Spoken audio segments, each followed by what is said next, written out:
Hello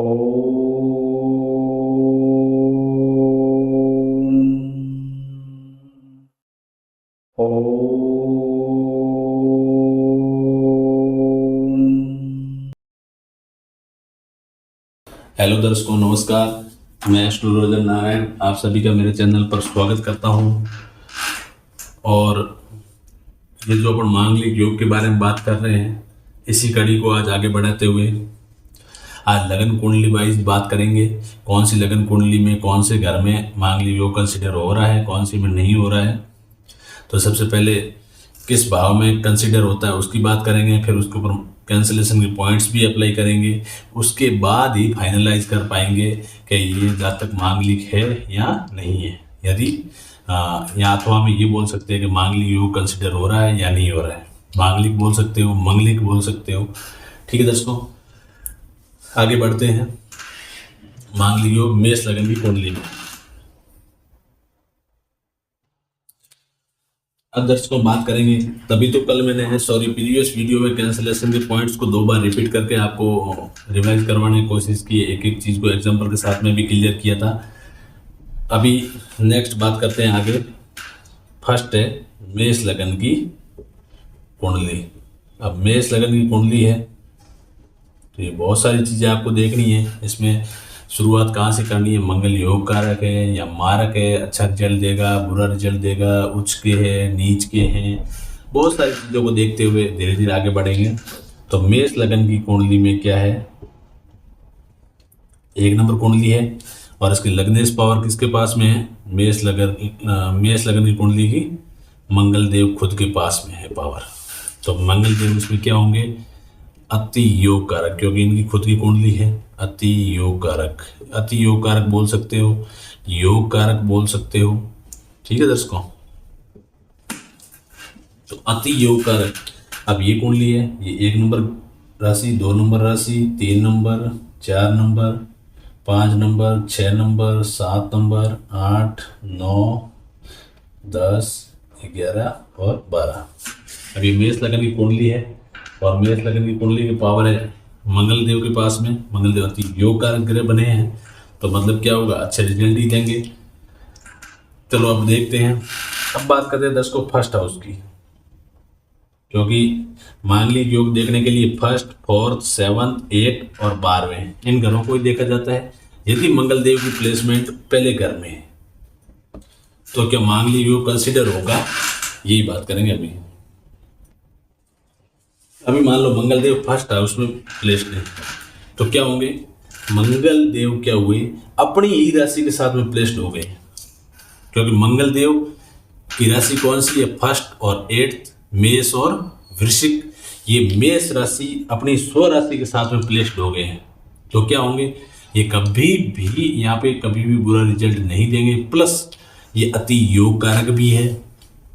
तो यदि यहाँ से इनकी 4th, 7वीं, 8वीं दृष्टि भी पड़ती है विवाह स्थान पर, विवाह स्थान पे तो 7वीं दृष्टि पड़ रही है, तो कभी भी ये विवाह स्थान को खराब नहीं करेंगे। तो दर्शकों, यदि मेष लगन की कुंडली में पहले हाउस में मंगल देव बैठे होते हैं तो वो स्वराशि के हो जाते हैं, ओम साइन के हो जाते हैं, प्लस अति योग कारक भी है। तो कभी भी वो अपनी दृष्टि से विवाह स्थान को खराब कभी भी नहीं करेंगे। तो यदि ये कंडीशन बैठती है तो आप सीधा यहाँ से नकार दीजिएगा कि मांगलिक योग नहीं बन रहा है। उसके ऊपर कैंसिलेशन के पॉइंट लाने की जरूरत भी नहीं रहेगी।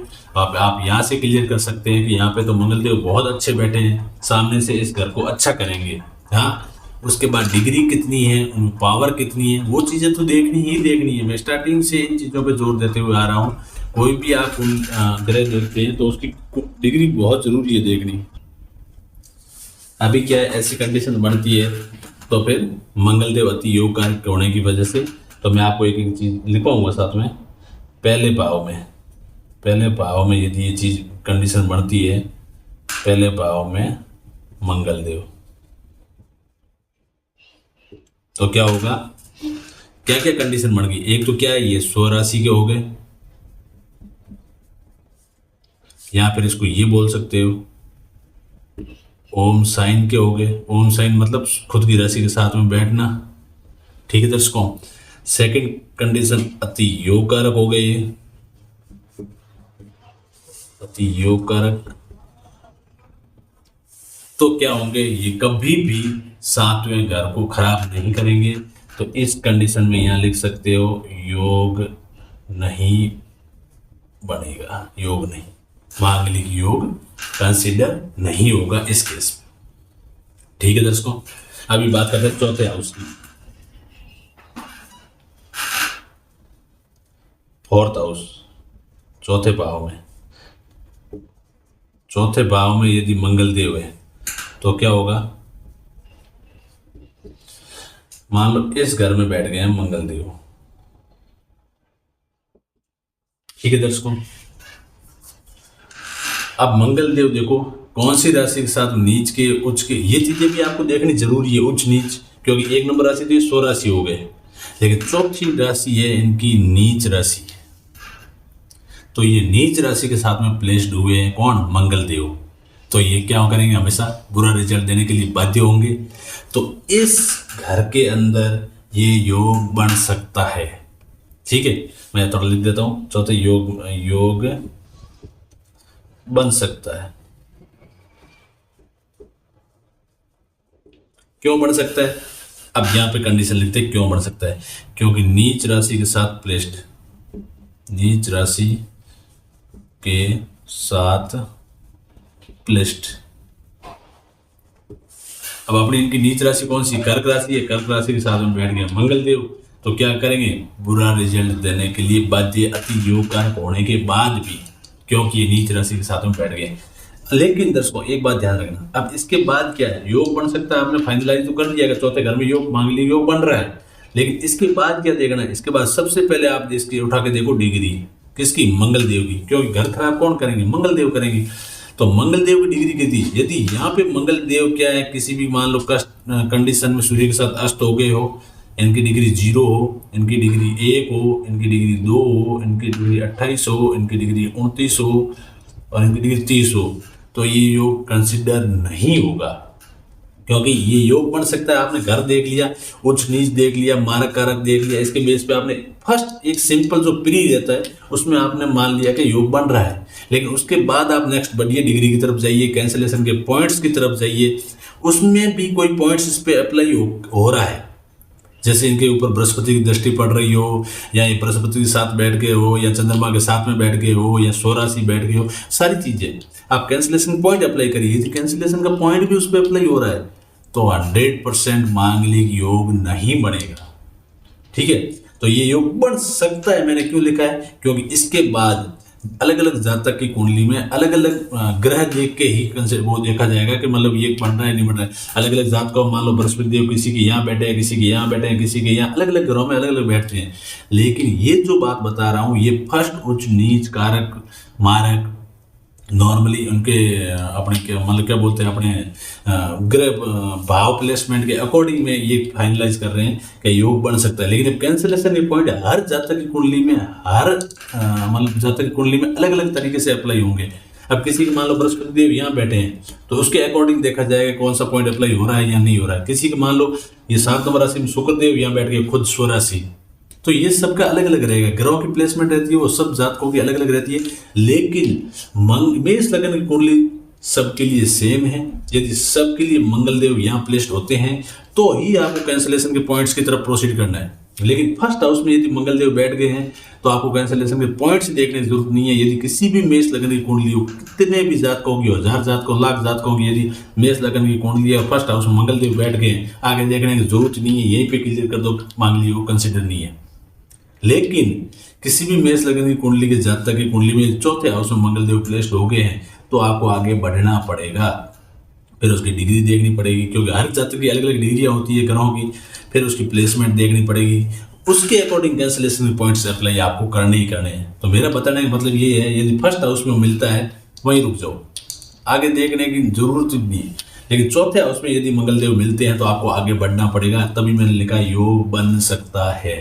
कैंसिलेशन के पॉइंट सारे अप्लाई करने पड़ेंगे, डिग्री देखनी पड़ेगी, कहीं अस्त तो नहीं है, कहीं बृहस्पति से दृष्टि तो नहीं है, सारी चीज़ें देखते देखते फिर फाइनलाइज करना है कि योग बन रहा है नहीं बन रहा है। इसका मैं आपको एक पूरा एग्जाम्पल लूँगा आगे से, बड़ी कुंडली बना के सारे ग्रहों को प्लेस्ड करके भी मैं लेने वाला हूँ। अभी ये मांगलिक योग के बाद एक और योग है चंडाल योग, उसके बाद मैं आपको जहाँ तक अभी तक जितना पढ़ाया है उसका एक एक चीज़ का मैं क्या करूँगा एग्जाम्पल लूँगा।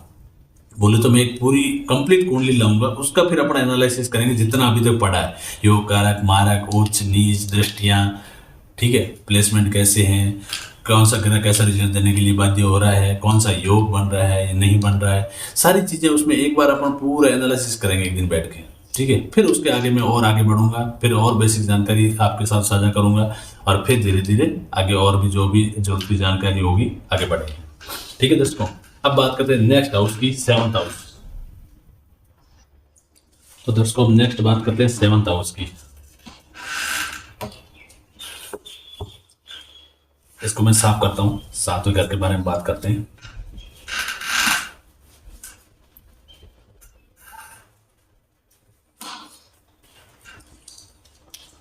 सातवें भाव में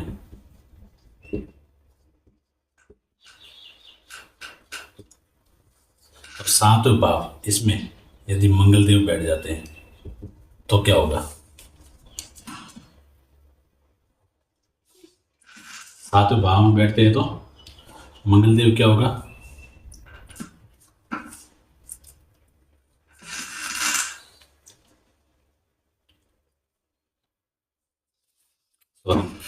अब देखो 7वें भाव में बैठते हैं तो मंगल देव क्या है? इस कुंडली की लग्नेश पावर है, मंगल देव खुद लग्नेश है और अति योग कारक है, तो कभी भी अपने 7वें घर को खराब नहीं करेंगे। केंद्र के घर में प्लेसमेंट हुए हैं इनकी, और ऊपर से क्या है, इस कुंडली में अति योग कारक है, तो क्या करेंगे? योग नहीं बनेगा, योग नहीं। क्यों? क्योंकि अति योग कारक है ये, अति योग कारक। अति योग कारक होने की वजह से 7वें घर में भी ये मांगलिक योग कभी भी कंसिडर नहीं होगा। अब बात करते हैं 8वें घर की, क्योंकि योग कौन कौन से घर में कंसिडर होता है? पहला, चौथा, 7वां, 8वां और 12वां, 8वें भाव में। अब 8वें भाव मतलब इसमें मंगल देव बैठते हैं, तो मंगल देव बैठते हैं तो क्या होगा? अब देखो मंगल देव इस कुंडली में अति योग कारक ग्रह है, लग्नेश पावर इनके पास में है। ऊपर से यदि 8वें घर में बैठते हैं, 8वां घर तो सबको पता है त्रिक हाउस है, अच्छा घर नहीं है, लेकिन ये क्या है, अपनी ही राशि के साथ में बैठ गए, स्व राशि के साथ में, तो यहाँ पे भी ये योग नहीं बनाएंगे, हमेशा अच्छा रिजल्ट देने के लिए बाध्य होंगे, कभी भी ये खराब नहीं करेंगे विवाह स्थान को, या फिर मांगलिक योग कंसिडर नहीं होगा, इसमें भी योग नहीं। मैं साथ साथ में इसके रीजन भी लिखवा रहा हूँ, क्योंकि ये स्व राशि प्लेस्ड है, या फिर इसको आप ऐसा बोल सकते हो ओम साइन के। ओम साइन के क्या होता है? स्व राशि जो साथ में बैठ जाते हैं अपनी खुद की राशि के साथ में, उसको ओम साइन के बोलते हैं। तो ओम साइन का ये भी मैंने जो अभी यहाँ तक जो बेसिक जानकारी आ रही है, ओम साइन के, स्व राशि के, योग कारक, मारक, उच्च नीच दृष्टियाँ, सारा इससे प्रीवियस वीडियो मैंने सब जानकारी, जो बेसिक जानकारी है सारे वीडियो डाल रखे हैं, आप प्रीवियस वीडियो देख सकते हैं मेरे। तो इसमें भी क्या है, योग नहीं बनेगा, क्योंकि मंगल देव क्या है, अपनी राशि के साथ में बैठ के ओम साइन के हो गए। ठीक है दोस्तों, अब बात करते हैं 12वें भाव की। 12वें भाव में, अब 12वें भाव मान लो यहाँ पे इसमें बैठ जाते हैं मंगल देव, ये बृहस्पति देव दिख रहा है, मंगल देव। अब देखो मंगल देव 12वें भाव में बैठते हैं, तो यहाँ पे तो क्या है, योग कारक होने के साथ साथ वो उच्च राशि के हो गए, सॉरी ये स्व राशि के हो गए थे, इसकी वजह से ये अच्छा रिजल्ट देने के लिए बाध्य हो गए। लेकिन वहाँ पे 12वीं राशि इनकी राशि नहीं है, तो यहाँ पे योग कंसिडर हो सकता है, योग बन सकता है। कब? जब आगे की कंडीशन है, कैंसिलेशन पॉइंट्स यदि अप्लाई हो तो इसमें योग बन सकता है। क्यों? क्योंकि यहाँ पे ये एक तरीके का सही हाउस नहीं है, त्रिक स्थान है। अब इसमें भी स्व राशि नहीं होते, त्रिक स्थान होता तो स्व राशि के नहीं होते तो ये अच्छा रिजल्ट नहीं दे पाते, क्योंकि ये बुरे घर में प्लेस्ड हो गए, त्रिक स्थान में प्लेस्ड हो गए हैं। लेकिन यहाँ पे ये स्व राशि होने की वजह से वापस ये अच्छा रिजल्ट देने के लिए बाध्य हो गए थे। और यहाँ पे 12th राशि है जो मीन, इनके साथ में इनका कोई रिलेशन नहीं है, इसकी वजह से त्रिक हाउस की वजह से ये हमेशा अच्छा रिजल्ट नहीं दे पाएंगे। तो यहाँ पे योग बढ़ सकता है, लेकिन इसके बाद आपको डिग्री देखनी है, कैंसिलेशन के पॉइंट सारे देखने हैं, साथ में कोई ग्रह की युति तो नहीं है, सारा देख के फाइनल करना है। लेकिन फर्स्ट जो देखते ही आपको पता लग जाएगा इस भाव में योग बन रहा है, इस भाव में योग नहीं बन रहा है, वो ये है। एक बार वापस यहाँ दिखा देता हूँ कौन कौन से में योग बनता है। योग कौन कौन से में बन रहा था, सॉरी नहीं बन रहा था, नहीं वाले पहले लिख देते हैं। फर्स्ट हाउस में अति योग कारक थे, ठीक है, 100 राशि के प्लेस्ड थे, और चौथे में बन रहा था, ठीक है, क्योंकि नीच के हो गए थे, और 7वें में नहीं बन रहा था, और 8वें में नहीं बन रहा था। इन तीनों में तो योग नहीं बन रहा था, और योग बन रहा है चौथे घर में नीच की होने की वजह से, और 12वें घर में त्रिक स्थान की वजह से। तो इन तीनों घरों में योग नहीं बनता है मेष लग्न की कुंडली में, और इन दोनों घरों में योग बढ़ सकता है यदि कैंसिलेशन के सारे पॉइंट्स आप एनालिसिस करो, एक एक अप्लाई करके देखो, कोई अप्लाई नहीं हो पा रहा है तो योग बनेगा, नहीं तो वो भी योग कैंसिल हो जाएगा, कैंसिलेशन कोई भी पॉइंट अप्लाई होता है तो। ठीक है दर्शकों, ये थी मेष लग्न की कुंडली में मांगलिक योग के बारे में पूरी डिटेल्ड जानकारी। अब बात करते हैं आगे मेष के बाद वृष लग्न की कुंडली। ऐसा करके मैं सारी 12 की 12 कुंडलियां मैं बताने की कोशिश करूंगा, कोई भी लगन की कुंडली स्किप नहीं करेंगे, क्योंकि थोड़ा इंपॉर्टेंट योग है शादी की दृष्टि से, तो वेरी इंपॉर्टेंट योग है, फिजिकल बॉडी का कारक है।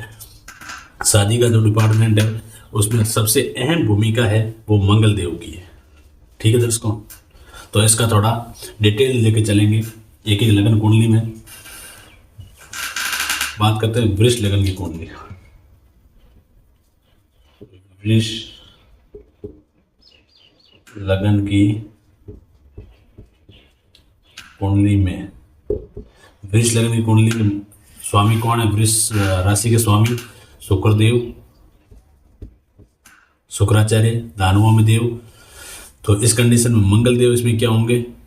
मंगल देव एक तो इनके क्या है, लग्नेश के तो अति शत्रु है, लेकिन इनको घर कौन सा मिला वो देख लेते हैं। वृष लगन की कुंडली होगी तो यहाँ 2 नंबर राशि आएगी, 2 3 4 5 6 7 8 9 10 11 12 और 1 नंबर। अब इनकी राशि कौन का है? एक इस हाउस में है और एक 12th हाउस में है। यदि इस घर में है तो अष्टम टू अष्टम थ्योरी के अकॉर्डिंग ये क्या होंगे? मंगल देव इस कुंडली में मारक होंगे, और ऊपर से दूसरा घर भी इनको अच्छा नहीं मिला है। अब मारक होने की वजह से अलग अलग घरों में अलग अलग क्या इफेक्ट रहता है। शुरू करते हैं पहले भाव से। पहले भाव में यदि मंगल देव प्लेस्ड है तो क्या कंडीशन आएगी, मतलब यहाँ पे। अब देखो दर्शकों,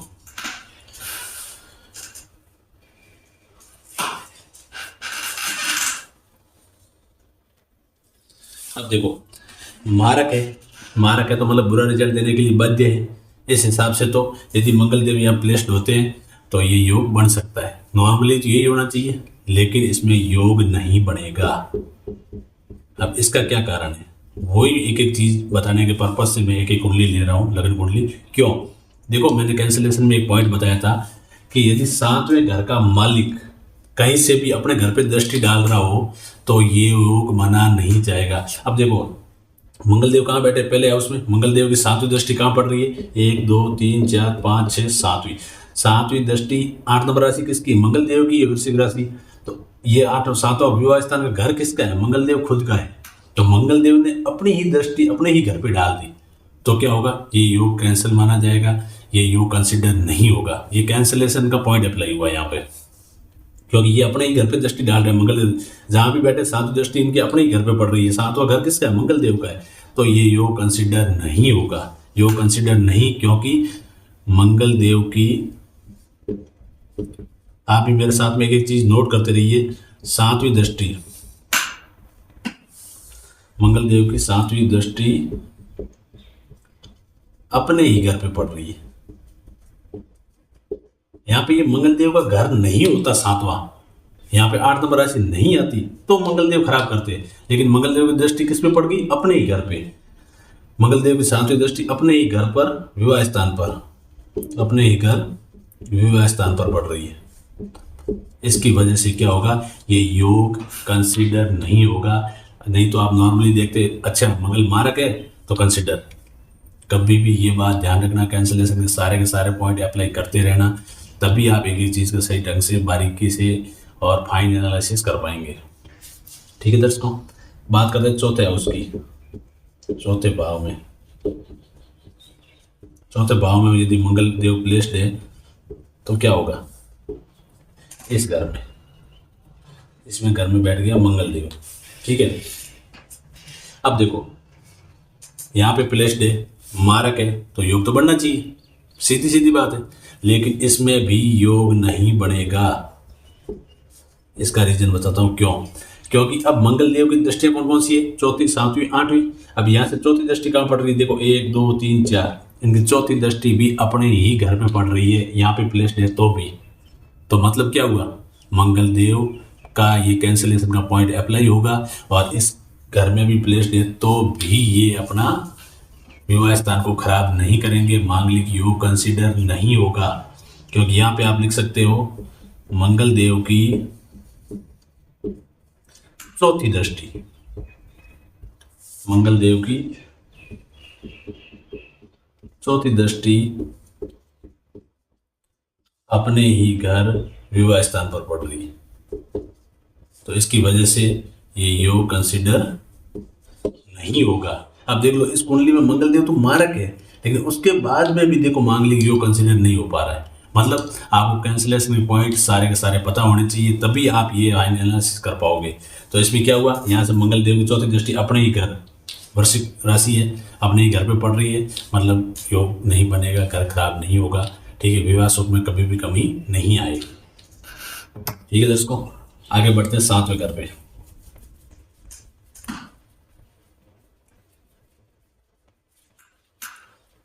अब देखो सातवें घर में बैठेंगे तो ये स्व राशि के हो जाएंगे, अपनी ही राशि के, तो क्या होगा, योग बनेगा कि नहीं बनेगा, चलो देखते हैं।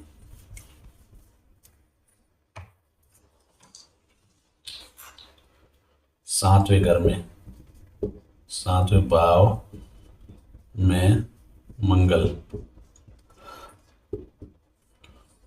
यहां प्लेस्ड हो गए मंगल देव। क्या हुआ, स्व राशि के, अपनी राशि के, अपने ही घर में बैठ गए, मतलब योग कंसीडर नहीं होगा। जो स्पष्ट क्लियर मैंने कैंसिलेशन के पॉइंट में आपको नोट करवाया, तो योग नहीं। क्यों नहीं, क्योंकि स्व राशि के हो गए हैं, अपनी ही राशि अपने ही घर में बैठ गए हैं, या फिर ओम साइन के हो गए हैं, ओम साइन के। इसकी वजह से कभी घर खराब नहीं करेंगे, विवाह सुख में कोई कमी नहीं आएगी, पति पत्नी दाम्पत्य सुख में कोई कमी नहीं आएगी, हमेशा अच्छा होने वाला है। मांगलिक योग कंसीडर ही नहीं है, देखते ही क्लियर, मांगलिक योग कंसीडर नहीं, क्योंकि दृष्टि अपने ही घर पे, और यहाँ पे स्व राशि हो गए, यहाँ से सातवीं दृष्टि अपने घर पे डाल रहे थे, यहाँ से चौथी दृष्टि अपने घर पे डाल रहे थे, और यहाँ पे ये स्व राशि के हो गए। तो अब तक तीनों घरों में कोई भी योग नहीं बन रहा है, लेकिन इस कुंडली में अति मारक ग्रह है तो भी नहीं बन रहा है। ठीक है दोस्तों, बात करते हैं आठवें घर की। आठवें भाव में, आठवें भाव में यदि मंगल देव प्लेस्ड हो जाते हैं तो क्या होगा, देखो यहाँ पे। ठीक है दोस्तों, क्यों, अब देखो इसमें न तो उच्च नीच अप्लाई हो रहा है, न इनकी कोई दृष्टि अप्लाई हो रही है, और मार्क भी है, तीर्थ स्थान भी है, अच्छा घर भी नहीं है, तो यहाँ पे योग बन सकता है, योग बन सकता है। लेकिन कब बन सकता है, जब कैंसलेशन के पॉइंट में कोई बृहस्पति देव की दृष्टि ना पड़ रही हो, या फिर सारे के सारे कैंसलेशन पॉइंट्स जो 27 से ज़्यादा गुण मिल रहे हो, बहुत सारे जो पॉइंट्स मैंने करवाए सारे के सारे यदि अप्लाई होते हैं, इनकी डिग्री मंगल देव की 0 हो, अस्त हो, तो यहाँ पे भी योग कभी भी नहीं बढ़ेगा। लेकिन वो कैंसलेशन के पॉइंट आपको कुंडली वाइज देखने पड़ेंगे कि उसमें डिग्री कितनी, किस जातक की देख रहे हो, उसमें मंगल देव की डिग्री कितनी है, बृहस्पति देव की प्लेसमेंट कहाँ है, वो सारे जो कैंसिलेशन के पॉइंट बताए थे वो अप्लाई करने हैं। लेकिन नॉर्मली अभी तक के अकॉर्डिंग इस लगन कुंडली में 8वें भाव में योग बन सकता है, क्योंकि ये घर है वो त्रिक स्थान है, त्रिक स्थान, यहाँ पर अच्छा घर नहीं ये बोल सकते हो, क्योंकि मृत्यु भाव है। ठीक है दर्शकों, तो अभी तक वृष लगन की कुंडली में ओनली एक 8वें भाव में योग बन सकता है, लेकिन पहले 4थे और 7वें घर में कभी भी योग नहीं बनेगा। तो मैं साफ करता हूं, बात करते हैं 12वें भाव की।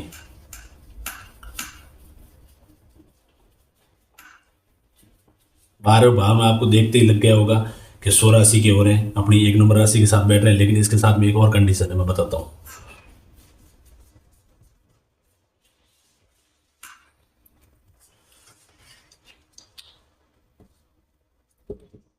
8वें भाव में, 8वें भाव में यदि मंगल देव प्लेस्ड है तो क्या होगा, कहाँ पे, यहाँ पे, यहाँ पे है तो क्या होगा, आपको क्या लग रहा है? 1 नंबर तो फर्स्ट में आपने लगा कि स्व राशि के हो गए, 1 नंबर राशि है, योग नहीं बनेगा, बहुत बढ़िया, वेरी गुड।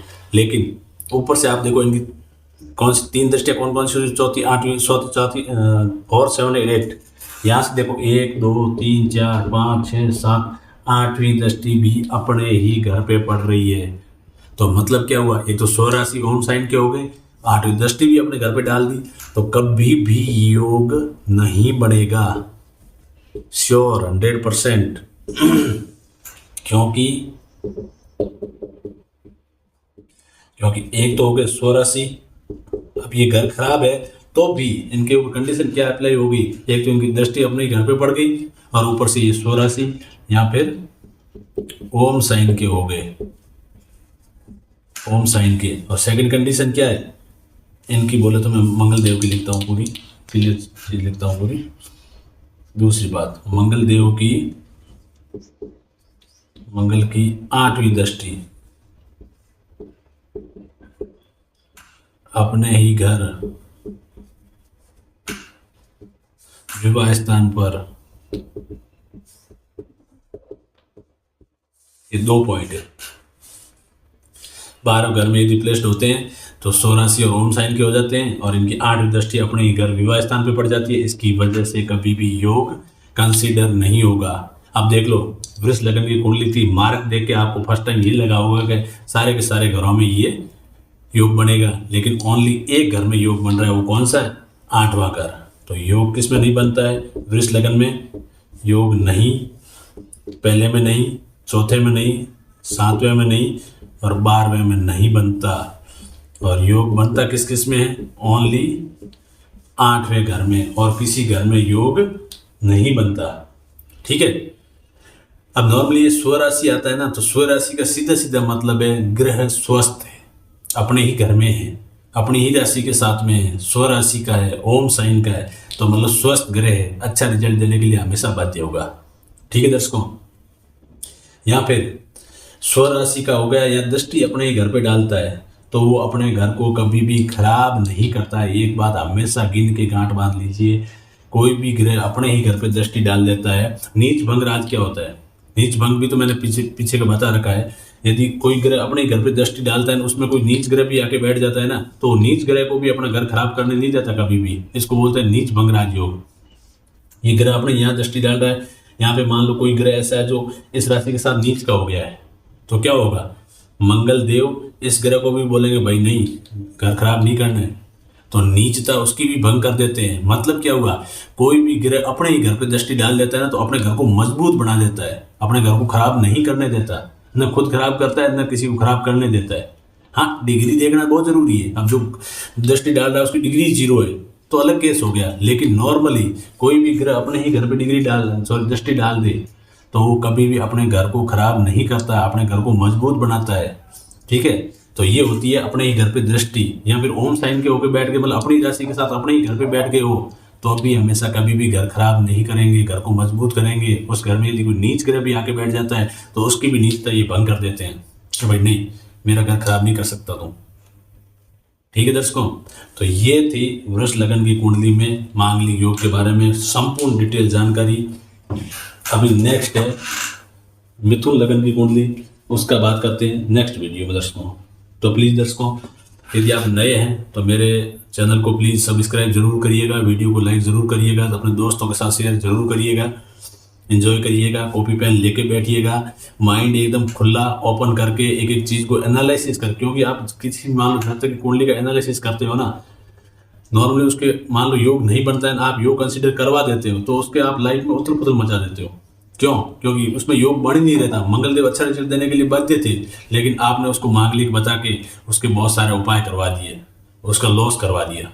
तो हमेशा इस विद्या से यदि आप जुड़ते हैं, इस विद्या में किसी का एनालिसिस करते हैं, तो प्लीज़ ये रहेगा कि आप एक एक फाइन बारीक चीज़ तक जाओ, फिर जाके आप मांगलिक योग हो या कोई भी योग हो या कोई भी चीज़ का आप डिक्लेयर करते हो ना, तो एक एक चीज़ देख के डिक्लेयर किया करो। ऐसा नहीं हो कि फर्स्ट टाइम मोटा माटा देखा मारा के हाँ ठीक है मांगलिक योग, कभी नहीं होता ऐसे दर्शकों। एक एक चीज़ का डिटेल में बारीकी से एनालिसिस किया करो, और ऊपर से प्लस एक एक चीज़ को आप मेरे साथ में कॉपी पेन लेके नोट करते रहिए, याद करते रहिए, माइंड में बिठा के रखिए। फिर धीरे धीरे जैसे जैसे आप कुंडली का एनालिसिस करेंगे, अपना आप सारी चीज़ें क्लियर होती जाएगी और आपका एक्सपीरियंस बढ़ता जाएगा। तो दर्शकों, मिथुन लगन की कुंडली के साथ में मिलते हैं अगले वीडियो में। तब तक एंजॉय करिएगा और मिलते हैं अगले वीडियो में।